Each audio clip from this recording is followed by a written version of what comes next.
Hello बच्चों, good morning. मैं पद्मिनी पांडे, आपकी हिंदी अध्यापिका, आज आप सबके समक्ष इस ऑनलाइन टीचिंग में आप सबका स्वागत करते हैं। बच्चों, सबसे पहले तो आपको 11th क्लास में आने की बहुत बहुत बधाई। और अभी बोर्ड के जो पेपर्स आप लोग ने दिए हैं, आशा है कि वो सब अच्छे हुए होंगे।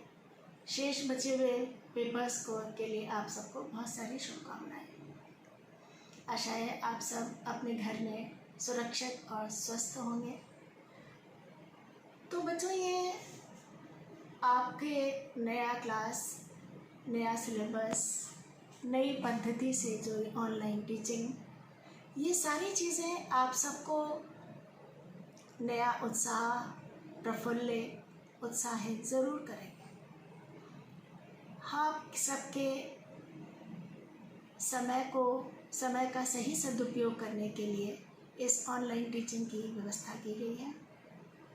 आशा है कि आप सब इसको एंजॉय करते हुए पढ़ेंगे और इसका सही सदुपयोग करेंगे।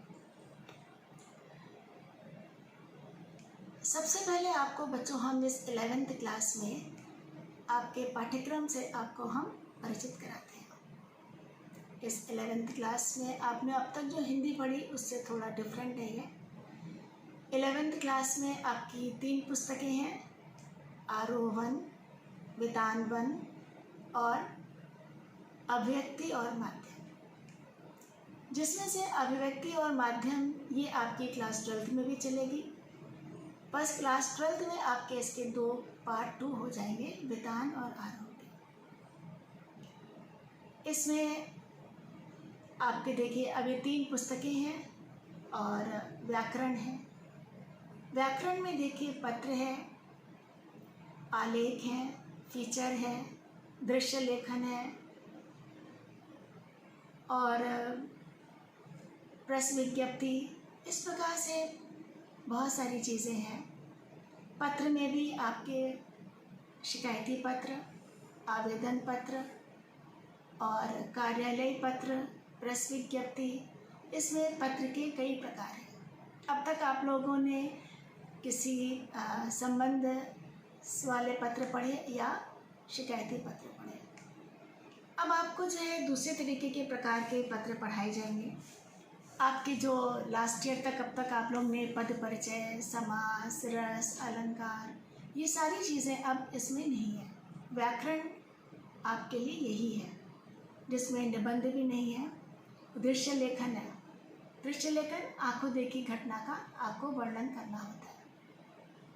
देखिए बच्चों, पहले भी मैंने आपसे कहा कि 11th 12th में हिंदी जो है वो ऑप्शनल है, लेकिन बड़ी इंटरेस्टिंग और स्कोरिंग तो है ही है। आशा है कि आप सब लोग जितने हिंदी के स्टूडेंट्स हैं वो सब मन लगा करके उत्साह के साथ पढ़ेंगे और भविष्य में अच्छे नंबर लाने का प्रयास करेंगे। इसमें बच्चों आपको एक प्रोजेक्ट भी होता है जो 20 मार्क्स का होता है। इसमें आपको एक विषय पर लिखना होता है, उस विषय से संबंधित आपका एक वाइवा होता है।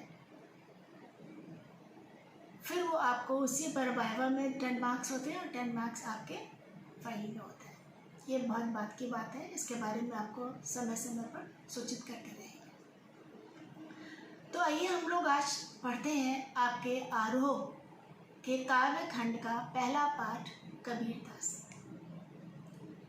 कबीरदास से आप पहले से भी परिचित हैं और कबीरदास भक्ति काल के निर्गुण धारा के ज्ञानाशय शाखा के सर्वश्रेष्ठ कवि हैं। कबीरदास ने समाज सुधारक तो हैं ही हैं, उन्होंने अपने देशाटन और सत्संग के आधार पर, यानी अपने आंखों देखी और अपने अनुभव के सत्य को ही उन्होंने सही माना, बजाय किताबी ज्ञान के। किताबी ज्ञान को उन्होंने कोई भी महत्व नहीं दिया है। तो इनके किताबों का जो संग्रह है, रचनाओं का संग्रह, वह बीजक नाम पुस्तक है, जिसे साखी, सबद, रमैली इनमें संकलित किया गया है। तो आइए अब हम लोग पढ़ते हैं कबीर के पद।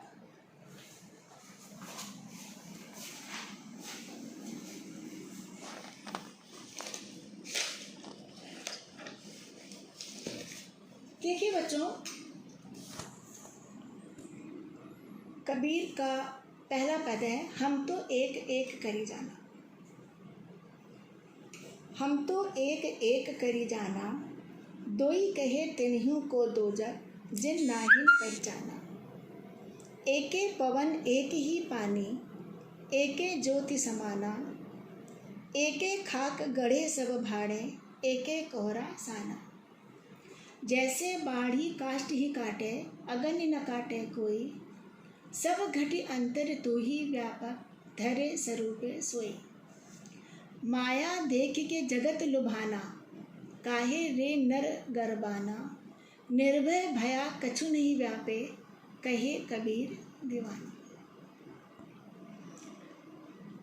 सर्वप्रथम तो आप ये समझिए कि इस पद में कबीर ने किस विषय में, किसके बारे में बताया है। इस पहले पद में कबीर ने परमात्मा को सृष्टि के, संसार के कण कण में वो देखते हैं। उन्हीं की ज्योति सब में व्याप्त है, इस बात को उन्होंने इसमें स्वीकारा है और एक ही परम तत्व की सत्ता को बताते हैं। और इसमें कबीर ने अनेक उदाहरणों के द्वारा इस बात को उन्होंने पुष्टि भी किया है। और ये यहाँ पर अद्वैत भाव की बात लेके आते हैं। देखिए बच्चों, द्वैत और अद्वैत, द्वैत होता है दो, यानी आत्मा और परमात्मा में अंतर करने वाले जो होते हैं वो द्वैत होते हैं, दो। जो आत्मा और परमात्मा दोनों को एक ही मानते हैं वो होते हैं अद्वैत। तो कबीर दास ने यहाँ पर आत्मा और परमात्मा को एक ही रूप में देखा है। संसार के लोग अपनी अज्ञानता के कारण इन्हें अलग अलग मानते हैं। कबीर दास ने इसमें उदाहरणों के द्वारा ये सिद्ध भी कर दिया है कि आत्मा और परमात्मा अलग अलग नहीं है, केवल माया के कारण हमें ये अलग दिखाई देते हैं। क्योंकि माया मोह के पर्दा जो हमारी आँख पर पड़ा हुआ है, उसके कारण हम परमात्मा के उस एक स्वरूप को नहीं देख पाते हैं। देखिए कबीर दास कहते हैं, हम तो एक एक करी जाना। कहते हैं हमने तो जान लिया कि ईश्वर एक ही है, एक एक करी जाना। एक एक में देखिए यमक अलंकार है, एक एक यानी एक ही है और एक रूप में है। कबीर दास कहते हैं हमने ये जान लिया कि ईश्वर एक ही है, यानी ईश्वर का अद्वैत रूप को हमने पहचान लिया है। हम तो एक एक करी जाना, दुई कहे तिन्ही को दोजग, जिन नाहिन पहचाना। दोजग नरक, दुई कहे तिन्ही को दोजग, जिन नाहिन पहचाना। कबीर दास कहते हैं कि कुछ लोग ईश्वर को अलग अलग बताते हैं। तो जो अलग बताते हैं कबीर दास उनके लिए कहते हैं उनके लिए तो नरक जैसी स्थिति है। क्यों? जिन नाहिन पहचाना, कहते हैं वास्तव में तो उन्होंने पहचाना ही नहीं। दोई कहे तिन्ही को दोजग, जिन नाहिन पहचाना, कहते हैं उन्होंने तो पहचाना ही नहीं, क्योंकि वे परमात्मा और आत्मा दोनों को अलग अलग मानते हैं। कवि ईश्वर की अद्वैतवादिता को यहाँ पर सिद्ध करते हुए आगे कहते हैं, एके पवन एक ही पानी, एके ज्योति समाना। एके खाक गड़े सब भाड़े, एके कोहरा साना। पवन हवा, पानी जल, ज्योति ज्योति प्रकाश, समाना समान। अब इस देखिए इन प्रमाणों के द्वारा कैसी इस ईश्वर की एकता को ये सिद्ध करते हुए कहते हैं कि जैसे संसार में एक जैसी हवा बहती है, पूरे विश्व में एक जैसी हवा बहती है, हवा में कोई अलग नहीं है, एक जैसा पानी है, पानी का रंग सब जगह एक जैसा ही है, एक ही प्रकार का पानी है, तथा एक ही प्रकाश सब में समाया हुआ है। कहते हैं पूरे ब्रह्मांड में एक ही परमात्मा की ज्योति सब में व्याप्त है। वो कहते हैं एके पवन एक ही पानी एके ज्योति समाना, कि हर एक में जो है वह पवन एक है, पानी एक है और एक ही ज्योति जो है वह समाई हुई है। एके खाक गड़े सब भाड़े एके कोहरा साना। भाड़े मतलब बर्तन, गड़े गड़ा हुआ यानी रचा हुआ, खाक मिट्टी। अब वो और दूसरे उदाहरण से सिद्ध करते हैं कि कुम्हार भी एक ही तरह की मिट्टी से सब बर्तन बनाता है। अब ऐसा नहीं कि देश देश के कुम्हार जो है वो अलग अलग मिट्टी से बनाते हैं। कुम्हार की एक ही प्रकार की मिट्टी से वो सबको बनाता है, भले ही बर्तनों का आकार प्रकार अलग हो सकता है। कुम्हार कौन? ये ईश्वर रूपी कुम्हार सभी को एक ही मिट्टी से, यानी सब में एक ही प्रकाश एक ही अंश होता है। वो बर्तन अलग अलग यानी आकार विकार, हमारे मनुष्य के आकार विकार अलग हो सकते हैं, अलग अलग वेशभूषा के हो सकते हैं, लेकिन उनके अंदर जो अंश है वो तो उस परमात्मा का ही है। तो कुम्हार रूपी ईश्वर जिस प्रकार से कुम्हार एक प्रकार की मिट्टी से सब बर्तन बनाता है, कोई छोटा कोई बड़ा, कोई मतलब लंबा, किसी भी प्रकार का हो सकता है, कोई किसी में कलाकारी हो सकती है, लेकिन वो बनता है एक ही मिट्टी से। और दूसरा कहते हैं कि उसी प्रकार से ईश्वर भी हम सबको एक ही मिट्टी से बनाते हैं। उन हर एक में उनका ही अंश है, उनकी ही ज्योति दिखाई देती है। आगे कहते हैं जैसे बाढ़ी काष्ठ ही काटे अगन ही न काटे कोई। काष्ठ लकड़ी, बाढ़ी बढ़ई, अग्नि अग्नि। कहते हैं आगे कि बढ़ई लकड़ी को तो काट सकता है परंतु आग को नहीं काट सकता। बढ़ई लकड़ी को काट सकता है पर उसके अंदर निहित जो आग होती है वो उसको कभी नहीं काट सकता। यानी कि मनुष्य मर सकता है लेकिन उसके अंदर जो एक अंश है परमात्मा का, जो एक ज्योति है, उसको कोई मिटा नहीं सकता। शरीर नष्ट हो जाता है पर उसमें व्याप्त जो आत्मा है वो सदा सदा ही उसमें समाई रहती है। तो सब कहते हैं कि उन्होंने उदाहरण दिया एके पवन एक ही पानी एके ज्योति समाना, एके खाक गड़े सब भाड़े एके कोहरा साना। जैसे बाढ़ी काष्ठ ही काटे अगन ही न काटे कोई, सब घटी अंतर तू ही व्यापक धरे स्वरूपे सोई। एक ही प्रकार की हवा है, एक ही प्रकार का जो है जल है, एक ही प्रकार की मिट्टी है, एक ही प्रकार का प्रकाश है, और कहते हैं एक ही प्रकार की सब में जो है वो अंश व्याप्त है। यानी परमात्मा हर एक के हृदय में समाया हुआ है, भले ही उसने कोई भी रूप धारण किया। कहते हैं परमात्मा प्रत्येक हृदय में, हर प्राणी के हृदय में समाया हुआ हो, उसने कैसा भी उसका स्वरूप हो, इससे उससे कोई मतलब नहीं है।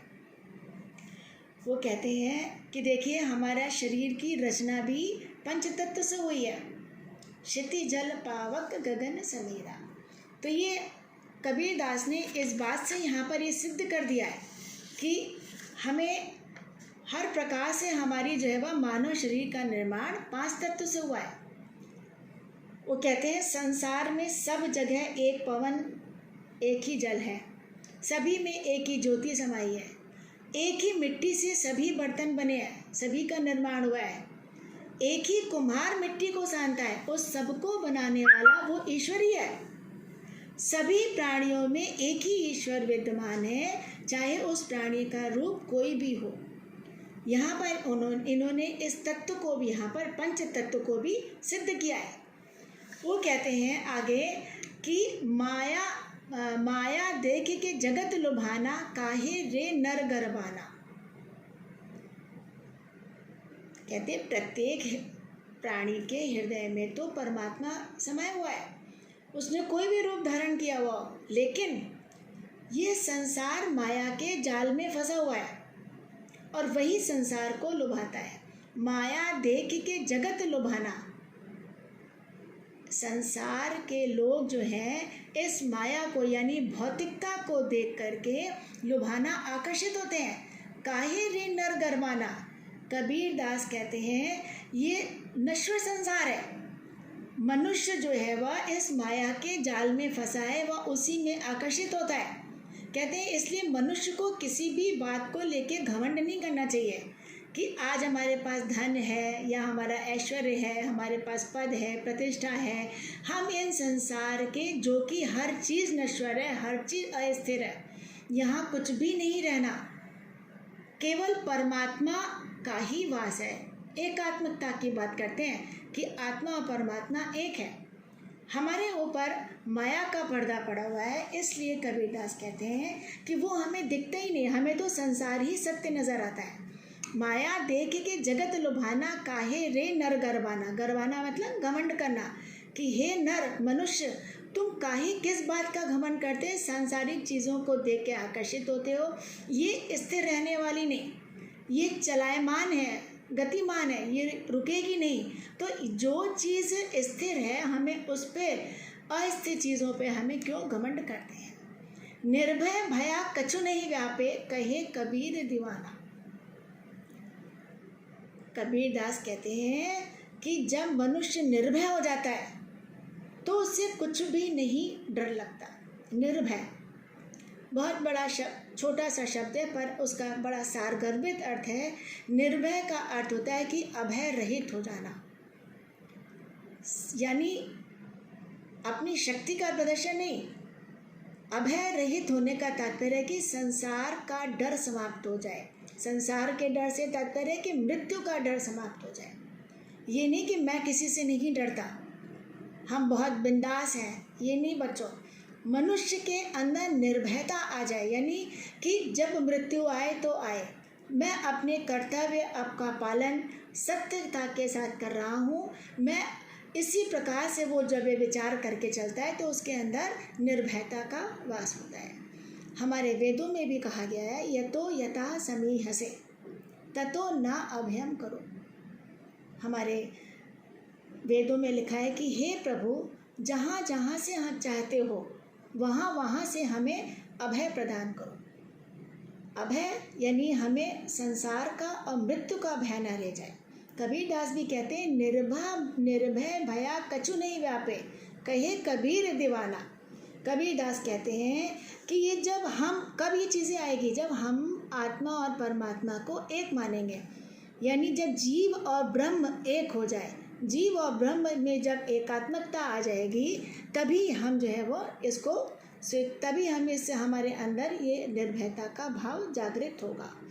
कबीर कहते हैं अब जब हमने ये मान लिया कि निर्भय भया कछु नहीं व्यापे, अब कुछ नहीं व्याप रहा है, हमारे अंदर निर्भयता का वास हो गया है कि हमने आत्मा परमात्मा को एक माना है, दो नहीं है। कहे कबीर दीवाना, तो कबीर कहते हैं ऐसा व्यक्ति ईश्वर का दीवाना होता है। तो यहाँ कबीर अपने स्वयं के लिए कहते हैं कि कबीर कहते हैं कि वो स्वयं दीवाने हो गए हैं। कबीर ने यहाँ पर अपने को दीवाना कहते हैं। दीवाना यानी कि पागलपन की स्थिति पर, यानी ईश्वर के अलावा कुछ और न दिखना, यानी जिसको इस संसार की सत्यता असत्यता और परमात्मा के सत्य का भान हो जाता है बच्चों, वही दीवाना होता है। यानी परमात्मा के सत्य स्वरूप का ज्ञान हो जाना, उनकी भक्ति में लिए जो हो जाना। सामान्यतः क्या होता है कि संसार के लोग बाहरी आडंबरों में उलझ करके ईश्वर की खोज करते हैं। कबीरदास कहते हैं हमें अपने अंतर में, हमारे अंतर में जो ईश्वर बसा हुआ है, हमें उसको देखना है। इसलिए कहते हैं वह स्वयं को वह दीवाना कहते हैं। कहते हैं कि कहे कबीर दीवाना, कबीर स्वयं को दीवाना यहाँ पर बताते हैं। देखिए मैं फिर से आपको ये बात बताती हूँ कि कबीर ने आत्मा और परमात्मा को एक बताया है। कबीरदास कहते हैं कि प्रत्येक प्राणी के हृदय में वह परमात्मा समाया हुआ है। वो स्वरूप उसका अलग अलग मनुष्य का हो सकता है, पर है सब में वही ज्योति। कबीरदास कहते हैं जो लोग आत्मा और परमात्मा को अलग मानते हैं वे संसार के माया जाल में फंसे रहते हैं, वो घूमते रहते हैं। वास्तव में देखा जाए तो वो ईश्वर को पहचान ही नहीं पाते। और कबीर ने तो यहाँ तक कहा कि उन्हें कि तिन्हीं को दोजक जिन नाहीन पहचाना, जिन्होंने नहीं पहचाना उन्हें तो नरक की प्राप्ति होती है। फिर इन्होंने कबीरदास ने विभिन्न उदाहरणों के द्वारा ये बात बताई। क्या बताते हैं कि जैसे जल, वायु, प्रकाश, इन उदाहरणों के बताते हैं कि वो संसार के लोग अज्ञानवश से मानते हैं, पर कवि कहते हैं कि पानी, पवन, प्रकाश आदि के उदाहरण देके वो कहते हैं ना, जैसे सब जगह एक जगह जैसा पानी, एक जगह से वायु, एक जगह एक जैसी अग्नि है, तो वह सभी के हृदय में परमात्मा विद्यमान रहता है। किस प्रकार से? जैसे बढ़े लकड़ी काट सकता है पर उसमें निहित जो अग्नि है वह उसको नहीं काट सकता। जैसे नैनम छिंदन्ति शस्त्राणि कि गीता जी में कहा गया कि हमें इस आत्मा को, हमारे इस परमात्मा के को ना तो कोई शस्त्र काट सकता है, ना इसे कोई अग्नि जला सकती है, ना कोई इसे वायु सुखा सकती है, ना उसे कोई जल गीला कर सकता है। क्यों? क्योंकि वो परमात्मा जो है उसमें व्याप्त है। कहते इसी ये हमें केवल हमारी दृष्टि का जो है वह अंतर है। दृष्टि कैसी कि हमारी दृष्टि तो हमारा मन माया में फंसा हुआ है, माया जाल में है। माया के कारण हमको आत्मा और परमात्मा में अंतर दिखाई नहीं देता। तो एक बार फिर से हम इसको पढ़ते हैं। कहते कबीरदास कहते हैं कि हम तो एक एक करी जाना, कि हमने अच्छी तरह से जान लिया है कि ईश्वर तो एक ही है। कबीरदास स्वयं के लिए कहते हैं मैंने ईश्वर के अद्वैत रूप को भली भांति पहचान लिया, क्योंकि उसमें कोई दो है ही नहीं। और जो लोग दो ही कहे जिनको तिन्हीं को दो जग, जो लोग ईश्वर को दो मानते हैं, आत्मा परमात्मा को अलग मानते हैं, तो कबीरदास कहते हैं उनके लिए वास्तव में वह नरक जैसी स्थिति है। क्यों? क्योंकि वो वास्तविकता से परिचित ही नहीं है, उनको वास्तविकता का ज्ञान ही नहीं है। क्यों? वो आत्मा और परमात्मा को अलग मानते हैं। एक पवन एक ही पानी, एक ज्योति समाना, एक खाक गड़े सब भाड़े, एक कोहरा साना।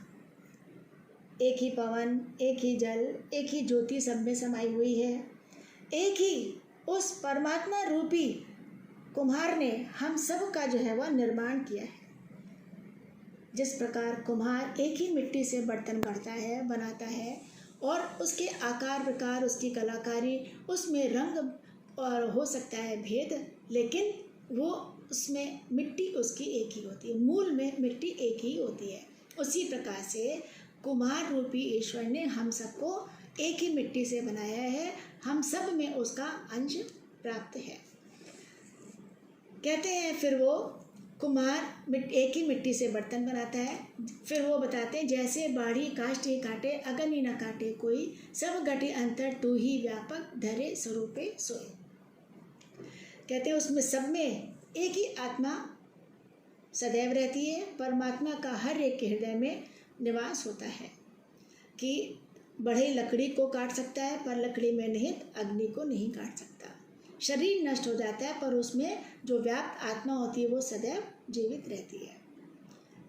कहते हैं भले ही उसने उस परमात्मा हर एक के हृदय में समाया, उसने कोई भी रूप धारण किया हो, यह सारा संसार सब घटे अंतर तू ही व्यापक, धरे स्वरूपे सोई।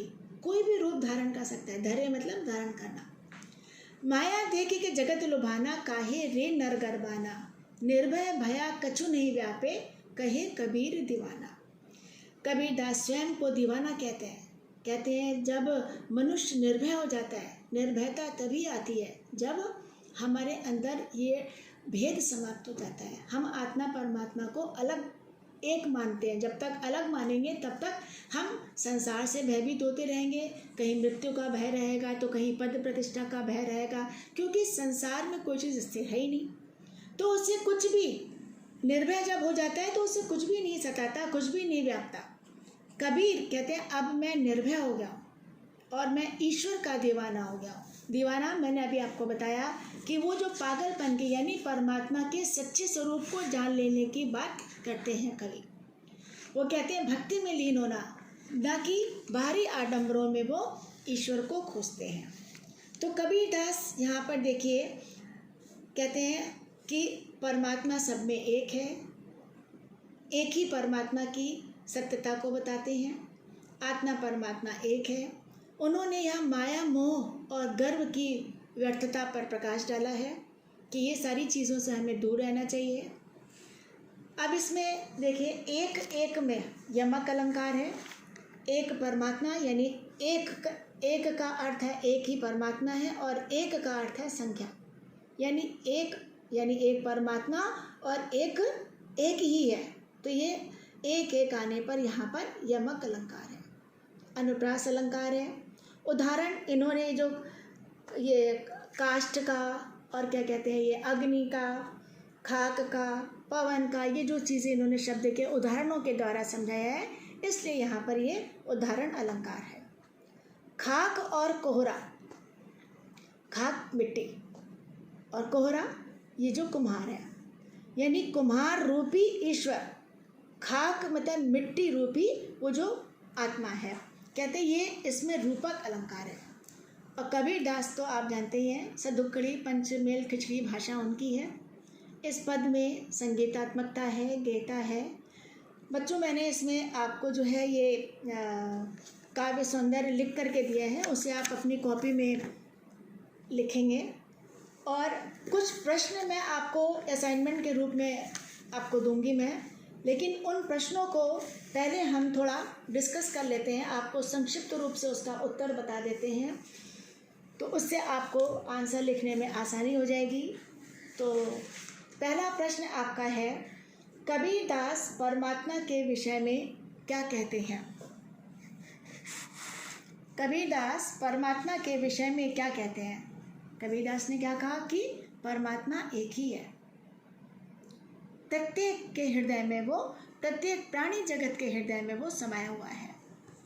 और क्या कहा उन्होंने कि परमात्मा ने चाहे भले ही उसने कोई भी स्वरूप धारण किया हो, पर परमात्मा एक ही है।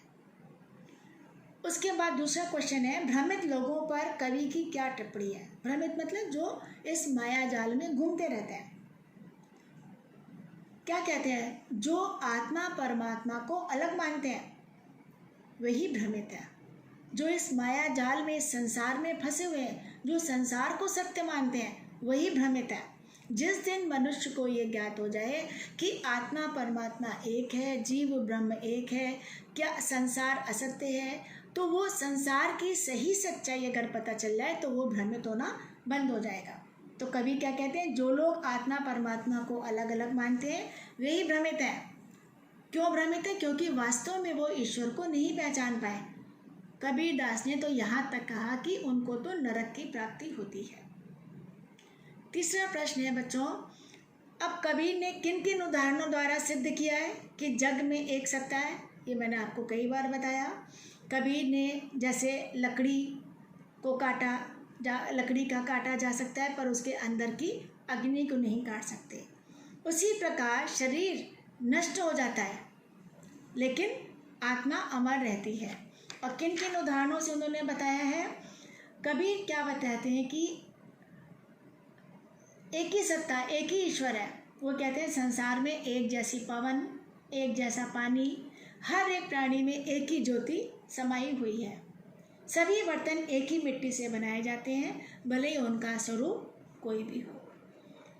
तो कहते हैं कि कबीरदास कि इस प्रकार से हमने आपको ये बताया। इसमें काव्य सौंदर्य देखिए, शांत रस है, सदुक्कड़ी भाषा है, और एक एक में अभी आपको स्पष्ट किया मैंने कि किस प्रकार से यमक अलंकार है। खाक और कोहरा में रूप का अतिशयोक्ति है। अनुप्रास एवं उदाहरण अलंकार है।